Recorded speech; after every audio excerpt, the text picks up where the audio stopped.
Bharatiya Janata party Bharatiya Janata party श्रीमान तरुण चुग Shri Narendra Modi ji Bharatiya Janata party जिंदाबाद जिंदाबाद भारतीय जनता पार्टी जिंदाबाद जिंदाबाद भारतीय जनता पार्टी जिंदाबाद जिंदाबाद श्री नरेंद्र मोदी जी जिंदाबाद जिंदाबाद श्री नरेंद्र मोदी जी जिंदाबाद जिंदाबाद।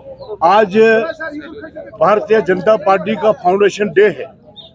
आज पूरे कश्मीर घाटी में चप्पे चप्पे में हर जगह पे, हर कॉन्स्टिट्यूंसीज में, हर पोलिंग बूथ पे और हर फ्लंग एरियाज में आज भारतीय जनता पार्टी के कार्यकर्ता झंडा गाड़ रहे हैं।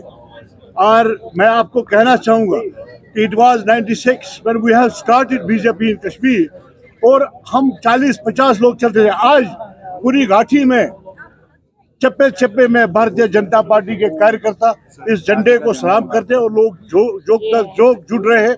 आज हमारे बीच में इस फाउंडेशन डे पे हमारे नेशनल जनरल सेक्रेटरी और जम्मू कश्मीर के प्रभारी श्री तरुण चुग जी, उनके साथ हमारे जम्मू कश्मीर के जनरल सेक्रेटरी और कश्मीर के प्रभारी हमारे सुनील शर्मा जी और हमारी बहन जो वक्फ की चेयरपर्सन है डॉक्टर दरक्षा इंद्राबी जी, गुलाम मीर साहब, बाकी लोग यहाँ पे अली मोहम्मद मीर साहब, हमारे शौकत गयूर जी, रफीक वानी साहब हमारे सह प्रभारी, इस डिस्ट्रिक्ट के जिला प्रेसिडेंट अशोक जी और आरिफ राजा और दीगर लीडरान। मैं गुजारिश करूंगा सुनील शर्मा जी से, उसके बाद तरुण चुग जी से। पहले सुनील शर्मा जी इसके हवाले 2 मिनट बात करें। ऑल इंडिया जनरल सेक्रेटरी और इंचार्ज जम्मू कश्मीर आज हमारे बीच में है।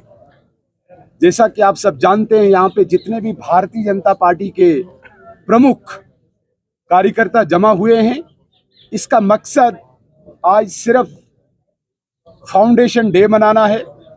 6 अप्रैल 1980 को भारतीय जनता पार्टी की शुरुआत हुई और लगभग 34 वर्षों की इस यात्रा में हमारे असंख्य कार्यकर्ताओं की कुर्बानी से भारतीय जनता पार्टी आज विश्व की 1 नंबर की पार्टी बनी है।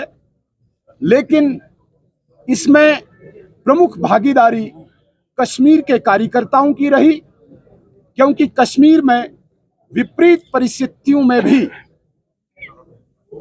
एडवर्स सर्कमस्टांसेस में भी हमारे भारतीय जनता पार्टी के कार्यकर्ताओं ने यहाँ पे पार्टी की जड़ें मजबूत करने में कोई कमी नहीं रखी।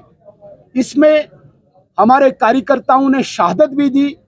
आज के दिन हम ऐसे तमाम भारतीय जनता पार्टी के शहीद कार्यकर्ताओं को याद करते हैं और हृदय से श्रद्धांजलि उनके प्रति अर्पित करते हैं और ये ईश्वर से प्रार्थना करते हैं कि उनको जन्नत नसीब हो, उनके परिवारजनों को ये सहन शक्ति मिले दुख सहने की।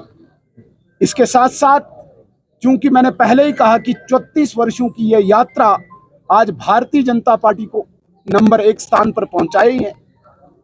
इसी उपलक्ष्य में आज कश्मीर डिवीजन के डिस्ट्रिक्ट श्रीनगर में ये फाउंडेशन डे मनाया जा रहा है। आज डिस्ट्रिक्ट श्रीनगर के हमारे अध्यक्ष अशोक भट्ट साहब ने ये कार्यक्रम यहाँ पे आयोजित किया है और तमाम जितने भी सीनियर लीडर्स हैं, जिनका नाम यहाँ पे सोफी साहब ने कहा, सभी आज इसमें सम्मिलित हो रहे हैं। मैं निवेदन करना चाहूँगा अपने प्रिय नेता आदरणीय तरुण चुग साहब से कि वो प्रेस को भी संबोधित करें और साथ साथ अपनी तरफ से कश्मीर तथा पूरे देश के कार्यकर्ताओं को आज के दिन की शुभकामनाएं दें। आदरणीय तरुण चुग।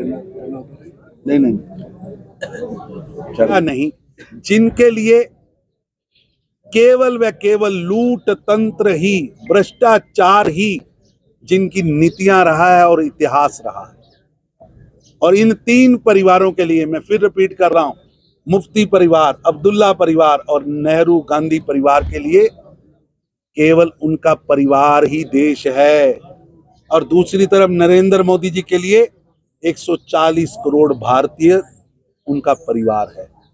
मोदी जी के लिए 140 करोड़ भारतीय परिवार है और इन 3 परिवारों के लिए बड़े अब्दुल्ला साहब, छोटे अब्दुल्ला साहब, उससे छोटे अब्दुल्ला साहब, मुफ्ती साहब, बहन मुफ्ती साहब, अब छोटी मुफ्ती साहब, नेहरू साहब, गांधी साहब, ये ऐसे लोकतंत्र होता है क्या? लोकतंत्र में जिन्होंने अपनी पार्टियों के अंदर लोकतंत्र का गला घोटा हुआ है, जिनकी पार्टियां शाही दवाखाने की तरह चल रही हों, आप देखेंगे शाही दवाखाने होते हैं, शाही दवाखाने, कोई डिग्री नहीं है, बाप बैठा है शाही दवाखाने की गद्दी पे, और उसका बेटा बैठ रहा है, फिर उसका बेटा बैठ रहा है, फिर उसका बेटा बैठ रहा है, ऊपर लिखा है 400 साल का तजुर्बा, 150 साल का तजुर्बा, और कोई उनके पास योग्यता नहीं है। उसी तरह इन तीन परिवार एक शाही दवाखाने की तरह चल रहे हैं, जिनके अंदर वंशवाद के अलावा योग्यता नहीं है और एक काला इतिहास है। क्या ह्यूमन बम भारत की बेटियों को स्लेव बनने देना चाहिए? क्या उनकी रक्षा सुरक्षा हमारी जिम्मेवारी नहीं है? क्या उनको उनके हाल पे छोड़ देना चाहिए? फारूक अब्दुल्ला साहब, बीमारी का इलाज करने से बीमारी ठीक होती है, बीमारी छुपाने से ठीक नहीं होती। लेकिन देश की जनता चाहती है कि नरेंद्र मोदी जी के नेतृत्व में मजबूत सरकार आए। लगभग 1.5 दर्जन प्रधानमंत्री पद के उम्मीदवार एनडी गठबंधन में कौन दूल्हा बनेगा, ऐसी बारात लेके चले हैं, और ऐसी बारात जिसका कोई दूल्हा नहीं है, और 18 दूल्हे अपने अपने सर पर सेहरा बांध के चले हैं, और सभी चाहते हैं कि कमजोर सरकार आए। ये मुंगेरी लाल का हसीन सपना पूरा नहीं होगा। नरेंद्र मोदी जी के नेतृत्व में गरीबों के लिए काम करने वाली, भारत की चमक दमक बढ़ाने वाली सरकार जून 4, 2024 में बनने जा रही है।